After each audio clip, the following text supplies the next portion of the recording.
നമ്മളിലെ കോപാഗ്നി കത്തുന്നത് അല്പനേരത്തേക്ക് മാത്രമായിരിക്കും. പക്ഷെ ആ ചൂടിൽ എരിഞ്ഞമരുന്നത് നമ്മളോട് ചേർന്ന് നിൽക്കുന്നവരുടെ സന്തോഷവും സമാധാനവുമായിരിക്കും.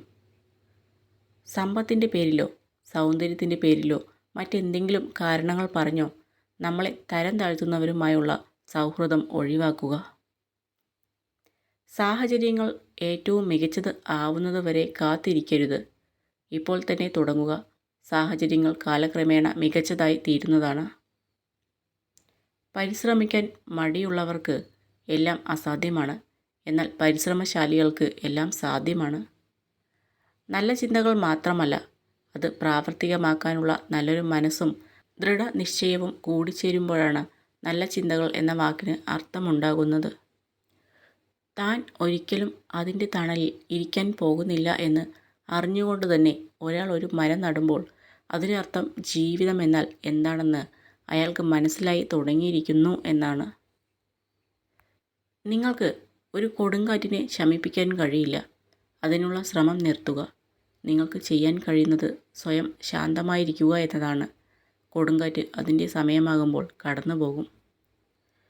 കഴിയുമെങ്കിൽ ഒരു പുഞ്ചിരി നൽകുക. സ്നേഹിക്കുന്നുവെങ്കിൽ ആത്മാർത്ഥമായി സ്നേഹിക്കുക. ഇരുളിൽ അകപ്പെട്ടവർക്ക് നിങ്ങൾ കഴിയും വിധം വെളിച്ചം നൽകുക. നിങ്ങളുടെ ഉള്ളിൽ നിന്ന് തന്നെ മാറ്റങ്ങൾ കൊണ്ടുവരാൻ തുടങ്ങിയില്ലെങ്കിൽ നിങ്ങൾക്കൊരിക്കലും നിങ്ങളുടെ ചുറ്റും നടക്കുന്ന കാര്യങ്ങളിൽ മാറ്റം കൊണ്ടുവരാൻ സാധിക്കില്ല. എല്ലാം സ്വയമേ ആരംഭിക്കുക. എത്ര മോശം ജലത്തിലും താമര വിരിയുന്നു. അതുപോലെയാണ് മനുഷ്യജീവിതവും. മൂല്യങ്ങൾ ഉള്ളയാൾ എവിടെ പോയാലും മലിനമാവുകയില്ല. നിങ്ങൾക്ക് സ്വപ്നം കാണാൻ കഴിയുമെങ്കിൽ നിങ്ങൾക്ക് അത് ചെയ്യാനും കഴിയും. വെറും സ്വപ്നങ്ങൾ കാണാൻ മാത്രം ഉള്ളതാകരുത് നമ്മുടെ ജീവിതം. ചിന്തകളുടെ ശക്തി തിരിച്ചറിയാതെ പോകരുത്. ഓരോ ദിവസവും നാം എന്താണോ ചിന്തിക്കുന്നത് കാലക്രമേണ നാം അതായി മാറും. ദുർബല മനസ്സുമായി ചിന്തിക്കുമ്പോൾ സാഹചര്യങ്ങൾ പ്രശ്നങ്ങളായിരിക്കും. സമചിത്തതയോടെ ചിന്തിക്കുമ്പോൾ സാഹചര്യങ്ങൾ വെല്ലുവിളികളാകും. ശക്തമായ മനസ്സോടെ ചിന്തിക്കുമ്പോൾ സാഹചര്യങ്ങൾ അവസരങ്ങളാകും. നമ്മുടെ പരാജയങ്ങളിൽ, വേദനകളിൽ, തകർച്ചകളിൽ നമ്മോടൊപ്പം നിന്ന മനുഷ്യരെ മറക്കാതിരിക്കുക. അവരൊന്നും നിങ്ങൾക്കുള്ളതിനെ സ്നേഹിച്ചു വന്നവരല്ല, നിങ്ങളെ മാത്രം സ്നേഹിച്ചു വന്നവരാണ്.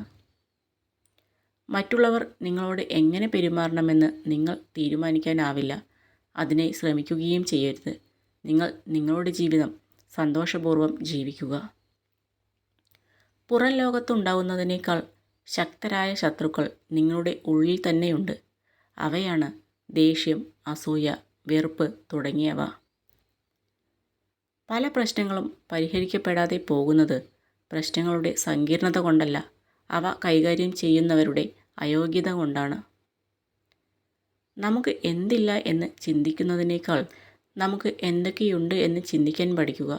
മറ്റുള്ളവർ എന്തു പറയും എന്നതിൽ ശ്രദ്ധ ചെലുത്താതിരിക്കുക. ഒരാൾ ജീവിതത്തിൽ സമ്പന്നനാകുന്നത് അയാളുടെ കൈവശം എന്തൊക്കെയുണ്ട് എന്നുള്ളതിനെ അടിസ്ഥാനപ്പെടുത്തിയല്ല, പകരം കയ്യിൽ ഒന്നുമില്ലാതെ തന്നെ അയാൾക്ക് എന്തൊക്കെ ചെയ്യാൻ കഴിയും എന്നതിനെ അടിസ്ഥാനപ്പെടുത്തിയാണ്. ജീവിതം എല്ലായ്പ്പോഴും നിങ്ങളുടെ ആഗ്രഹങ്ങൾക്കനുസരിച്ച് മുന്നോട്ട് നീങ്ങിയെന്ന് വരില്ല. മനോഭാവം നിങ്ങളുടെ ജീവിത വിജയത്തെ സ്വാധീനിക്കും.